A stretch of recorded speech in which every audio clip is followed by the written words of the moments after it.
Hello, and welcome to another episode of Susfaction.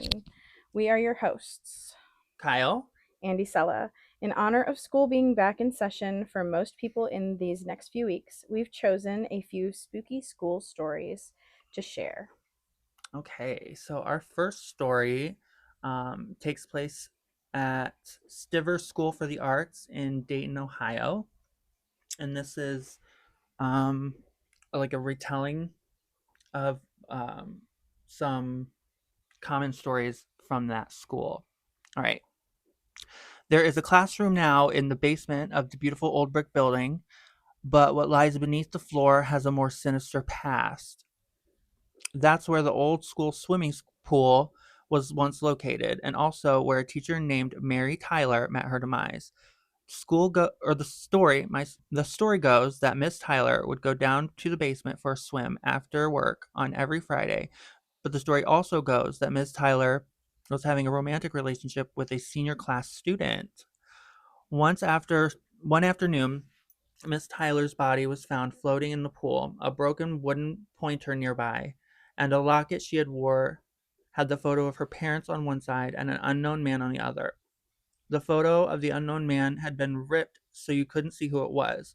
The student reportedly went missing after that, never to be seen again, and nothing creates a better ghost story legend like a teacher murdered in a school full of teenage minds. A steel frame was built or over the old pool where Miss Mary Tyler's body was found, and a classroom now occupies the space above it. Stories have been rampant since that described all kinds of typical haunted house sort of feelings. Students and staff alike claim to hear strange sounds, see ghostly apparitions, and all that comes with it.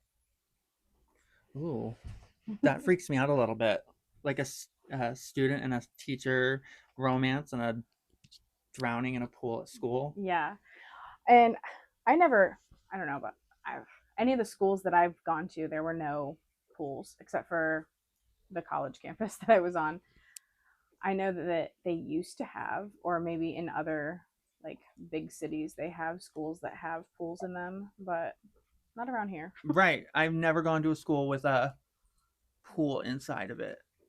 Um, Even being as big as it is, Finley doesn't have a pool. I don't think they probably ever will either.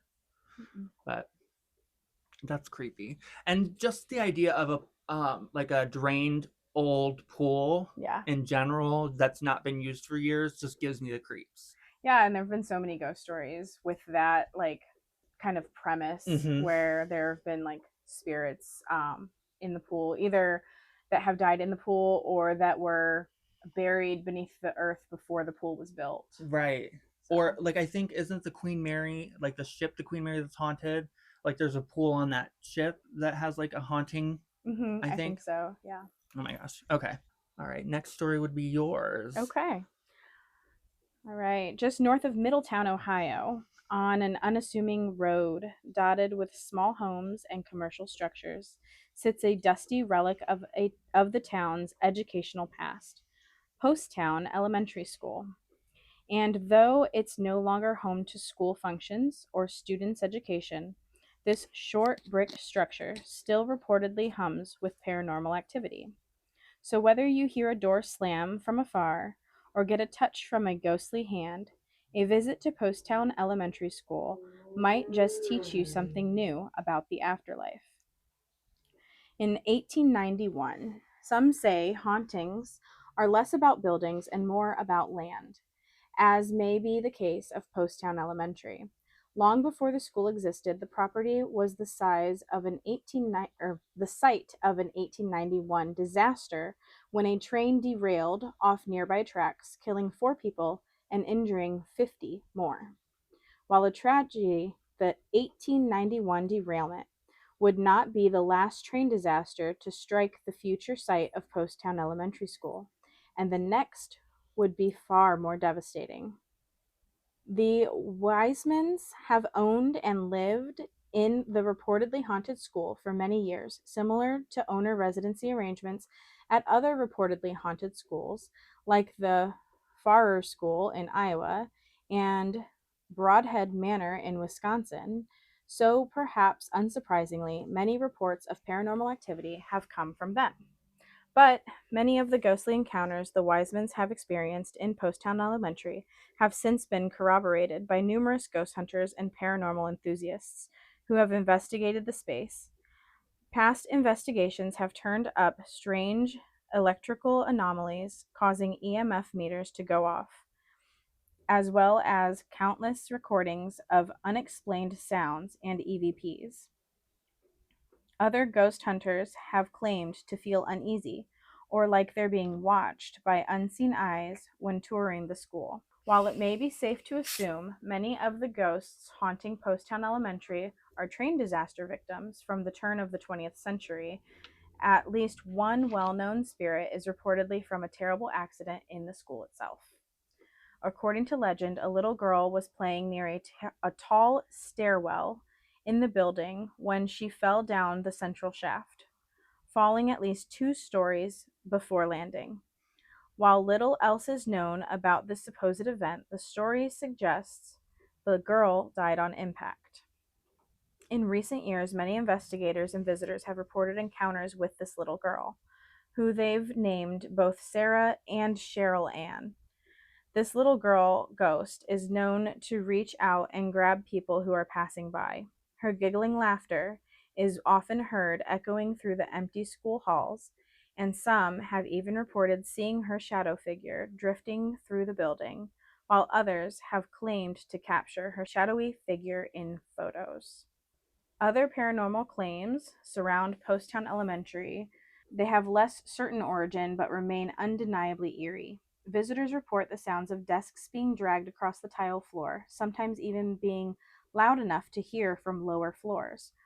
Other types of strange and unexplainable sounds have been reported, like sounds of whistling, disembodied footsteps, and the slamming of doors. Over the years of paranormal investigations and haunted tours, Poasttown Elementary has built a large reputation for itself as one of Ohio's most haunted places and possibly the state's most haunted school. Poasttown's notoriety has been heightened more recently after a feature on Destination America's Ghost Brothers.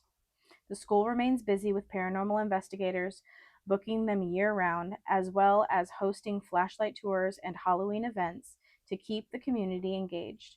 And with each ghost tour and visiting investigation team, the paranormal lore of Poasttown Elementary grows.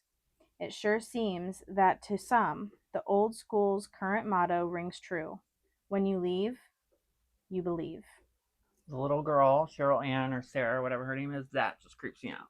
Yeah. I had heard of this school before. We actually went looking for it when I was in college. We it wasn't too far from where we were, and we used to take random night drives to look for haunted, creepy locations.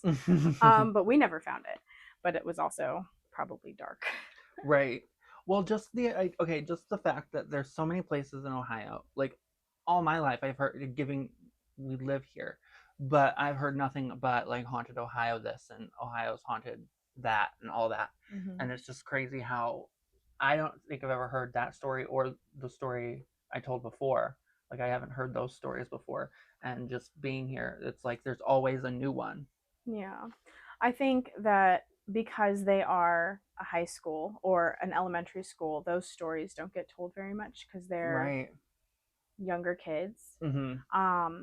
But the next couple stories we're about to share are both from colleges. So, Right. And the Lantern did pieces on Ohio State. Mhm. Okay, and those are some of the stories I'm going to tell here.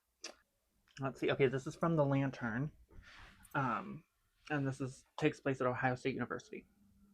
In the early 1900s, in a garden where Pomerene Hall now stands, a professor shot himself after losing money in an oil venture. His wife, angered by his suicide, blamed Ohio State for not doing more to help him. She vowed she would return to haunt the place after his death. A year after she died, students walking at Mirror Lake began to see a woman in a pink dress float across the lake in the early morning and late evening when a mist was hanging over the water. The lady in pink has also been said to haunt Pomerene Hall. There have been footsteps heard when no one else was in the building and a door that unlocks itself. Now, Bricker Hall When former trustee and cheerleader Herbert Atkinson died in 1952, his ashes were buried in a wall of Bricker Hall. On the second floor, lights flicker on and off when no one is inside the building at the time. There have also been sightings of Atkinson in front of the plaque that marks where his ashes were placed.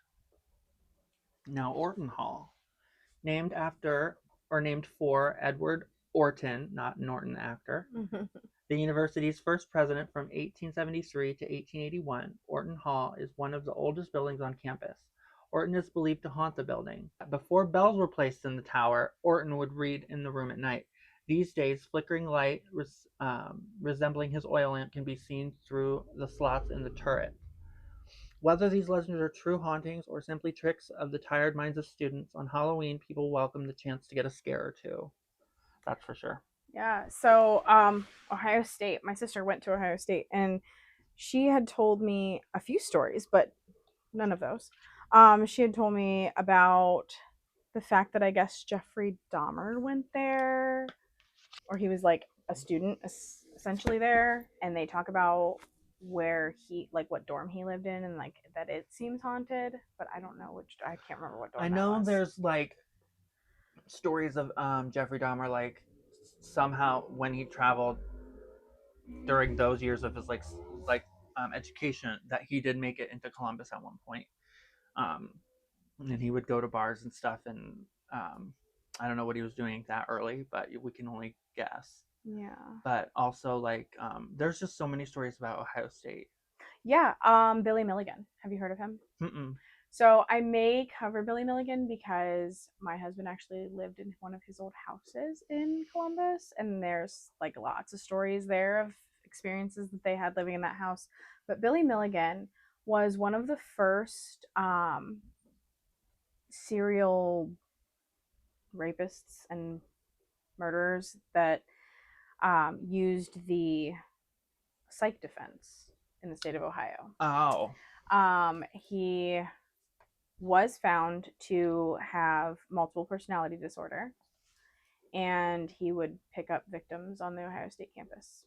That's crazy. Yeah. I guess if we're talking about students in Ohio State, we could talk about Brian Schaefer for a second. Sure. And bring up that he would go to the Ugly Tuna Saloon, or he went to the Ugly Tuna Saloon in 2006 and went missing there. I only know this story because my roommate Jennifer worked there like every night, and then when I would get off work at the salon, I would go over to see her and just hang out there with her. And it wasn't until after I moved away from Columbus that I even heard the story, but then I got like enveloped by it. Like I just thought it was so interesting that there was someone that could go missing at this bar, because this bar is so tiny. If you've been there, you know, Yeah. like it's so small, like it's upstairs. There's only one floor and it is upstairs, and then there's only one entrance, and that entrance leads to what was a AMC movie theater or something, and then the bar. And then at the time, the only exit aside from where you would come and go with the escalator was under construction, and only staff would use it. So it's just crazy. That whole story baffles me a lot. Like, this has nothing to do with Ohio State, but Lars Matank, the guy who went missing in I want to say the Ukraine. Oh, I don't know he that like story. he like kind of lost his mind when he was at the airport and like bolted out of the airport saying he didn't want to die, and then went missing. Oh. Like just a young man, like in the prime of his life, in college student age, and just goes missing and never to be seen again. Those ones we may have to do a missing episode, because I have there's like how you said you became obsessed with the Brian Schaefer story. There's a story that I became obsessed with of a young girl from Canada that moved to California, and they think she may have like had a schizophrenic episode, and that's how she became missing. What's her name? I can't remember it right now. I think I know who you're talking about, because I can't remember her name either, but if memory serves me right, is she from Victoria, Canada? Yes, I believe so. Okay. Yeah. I think I know who you're talking about. Yeah. That one's a really sad story too. Yeah. But anyways, back to you got one more? I have one more. Okay. It's a very short story, but this is one I actually heard when I actually lived on campus. This one's from Wilmington College. College Hall The old building is said to be haunted by two horses. The first is that of Colonel Azariah Doane, the founder of the college. When his horse named Old Bill died, Doane decided to entomb the horse between the second and third floors. The horse's skull was found in 1956 when renovations were being completed and was put on display in the hall. What it doesn't say here in the story was they were putting in an elevator. Oh, That's when they uncovered his his remains. tomb. Oh my Yes. gosh.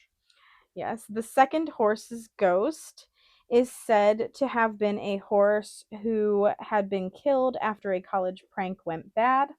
Apparently, some students put farm animals in the building, putting the horse on the top floor where it went crazy, injuring itself so badly that it had to be put down.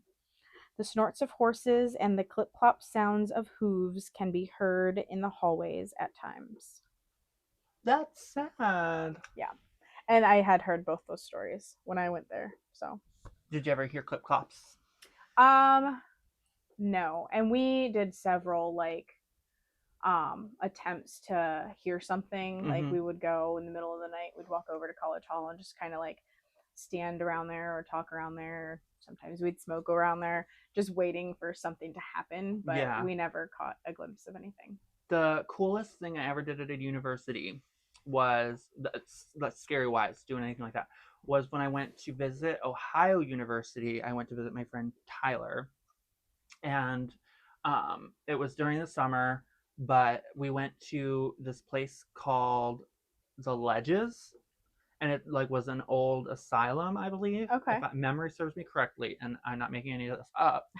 Then we went there at night, or like just at like dawn, or I mean just at dusk. I'm sorry, and like we would climb up to like look in the windows, and like it was just an eerie. It was so long ago that like I can't remember exactly what we did, but like just the whole experience of like looking for ghosts and everything is just exciting to me, and the fact that we were like doing things that we weren't supposed to be doing, that was exciting. And then look, on top of everything, it was ghosts that we were after. And yeah, it was the Ledges out at Ohio University, or by Ohio University in Akron, Ohio. Or not Akron, I'm sorry, Athens, Ohio. Okay, yeah. So Huh. but that, I mean, we'll have to look into that, and maybe if there's anything to it, we could do a story on that sometime. But I mean, we could do a 3-part series of Haunted Ohio. oh There's my gosh, so yes. much stuff, especially like we're okay, I promise. Ohio is okay, but maybe. Charles Manson spent some time here. He was born here. He was born here. He also spent some time in juvie, I believe, when he was in a juvenile detention center around here too. So some of his jail time was in Ohio. Boys Home. He was at a boys' home. Mm-hmm. Yep. So yeah, I read Helter Skelter. I know. I actually made it through it, but I never have. I mean, it's a lot of legalese because it's written by the attorney. Okay. So it was hard to get through, I'm not gonna lie, but I had set a goal and I wanted to do it, so I did it. Right. For sure. Oh my gosh. Yeah, Charles Manson, I like the idea of his whole story, just because of how do I put this? It's not like I'm not endorsing him. I'm not a hybristophiliac, someone who loves serial killers or bad people that are in jail or whatever. But just that someone, a cult leader essentially, can manipulate the minds of another to cause them to do unspeakable things. Yeah.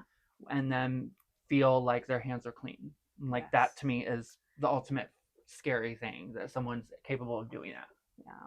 Oh, I definitely want to do some coverage on some cults for sure. I want to do. Send us some names of some cults you want covered. Names of cults for sure. I want to do Mother God. Okay. Really bad because I want to do Twin Flames, but it's like really fresh, so I don't know.